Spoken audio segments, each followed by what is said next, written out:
The following program is produced by Project Bait and does not reflect the views of this station.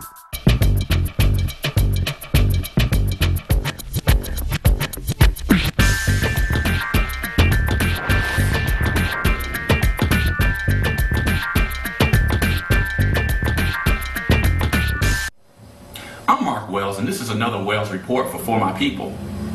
In past segments of For My People, I've discussed the media usage of the term post-racial to describe American society since the rise of Barack Obama to the presidency of the United States.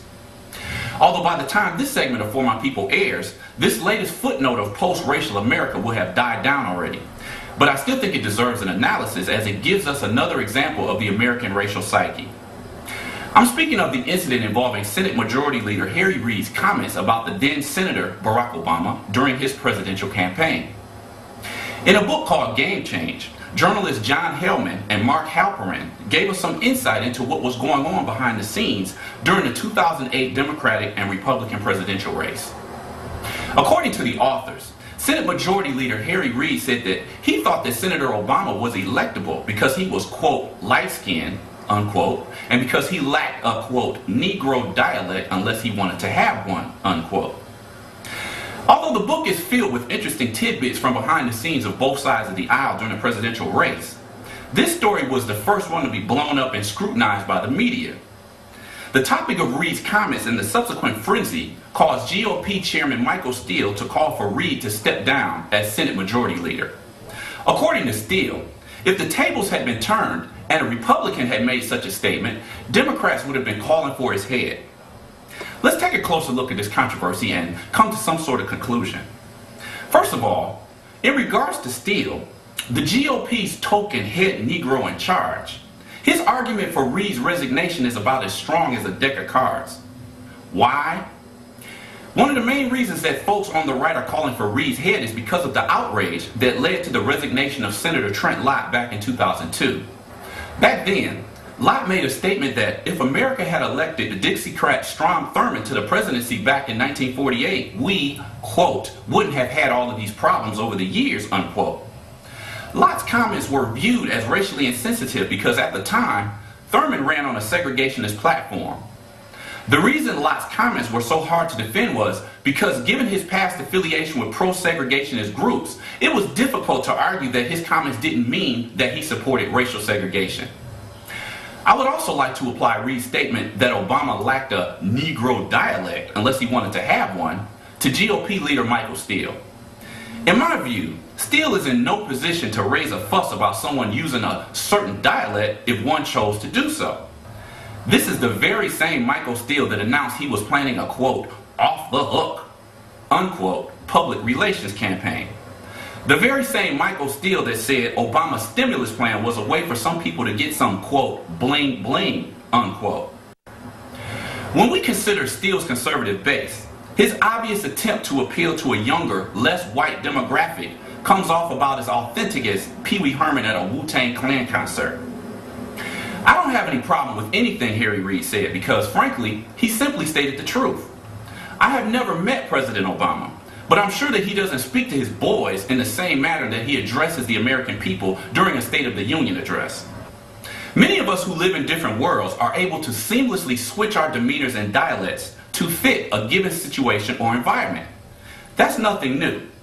Obama knew the image of himself that he had to sell to the American people in order to become president.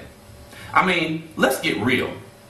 Which of these dialects do you think would be more impressive amongst voters for someone who was running for a major political office?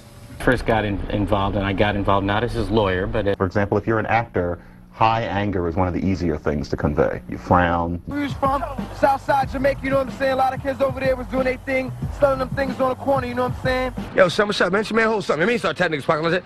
For black political candidates, image is especially important considering the stereotypes and images of blacks that certain segments of our society continue to hold on to. Disgraced former Illinois governor Rod Blagojevich proved this a few weeks ago when he said that he was in fact blacker than Obama. In the February issue of Esquire magazine, Blagojevich argued that he was blacker than Obama because once upon a time he had shined shoes and grown up in a black community. In his statement, Blagojevich clearly associated poverty and certain types of jobs with black folk. But again, in mainstream Western societies, persons of African descent continue to represent the image of lower class status. This was proven in an episode of the Tyra Banks Show, where a group of viewers were asked to describe the status of two women, one black, one white, walking down the street with their 3 children.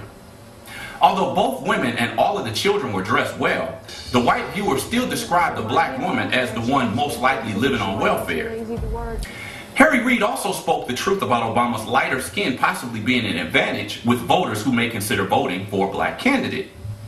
Several studies have shown that not only is there a difference between how whites and blacks are perceived in society, there's also a difference between how lighter skinned and darker skinned blacks are perceived. In a 2002 study by Keith Maddox and Stephanie Gray, more people describe darker skinned blacks as unattractive, aggressive, criminal, unintelligent, lazy, and poor, while describing lighter skinned blacks as educated, motivated, and attractive. In 2006, Jennifer Eberhardt and associates found that judges gave darker skinned blacks with more pronounced African features an average of 8 months longer sentences than lighter skinned black criminals possessing less prominent African features. Other studies show that lighter skinned blacks are preferred to fill job vacancies. In the political arena, yet another study by Jennifer Rothschild found that the probability of receiving votes increased by 21% for the more lighter skin of 2 black political candidates. Thus, given these facts, in reality, there should be nothing shocking about what Harry Reid said. Reid simply spoke about the America he knows exists, rather than the illusionary post-America that many want us to believe in. This is Mark Wells, and this has been another Wells Report for My People. Funding for closed captioning is provided by the Rice Bowl, Fresh Asian Cooking, located in the Millender Center in downtown Detroit, on West Grand Boulevard in the New Center area, and in the College Park Shopping Center, located on Southfield Road at Outer Drive.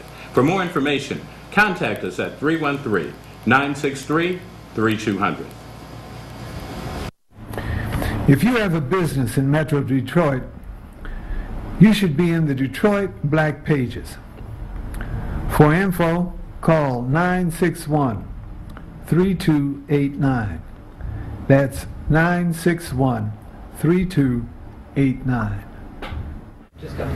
Hi, this is Ron Scott, and each week we have an opportunity to discuss a number of subjects right here on For My People, which is a production of Project BAIT, Black Awareness and Television. We've had an opportunity to reach various publics, various people around the community.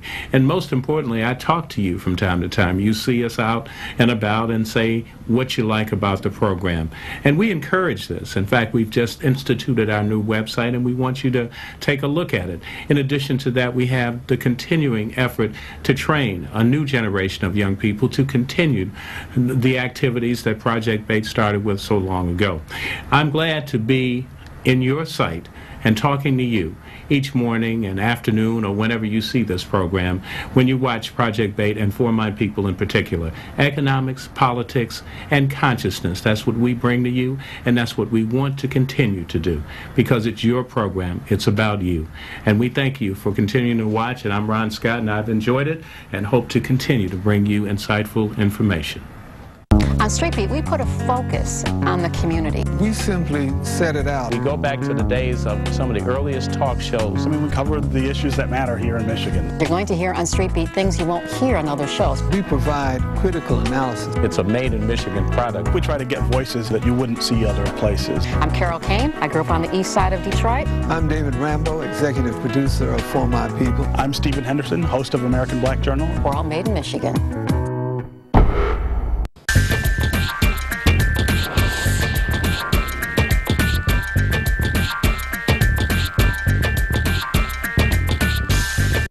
The preceding program was produced by Project BAIT and does not reflect the views of this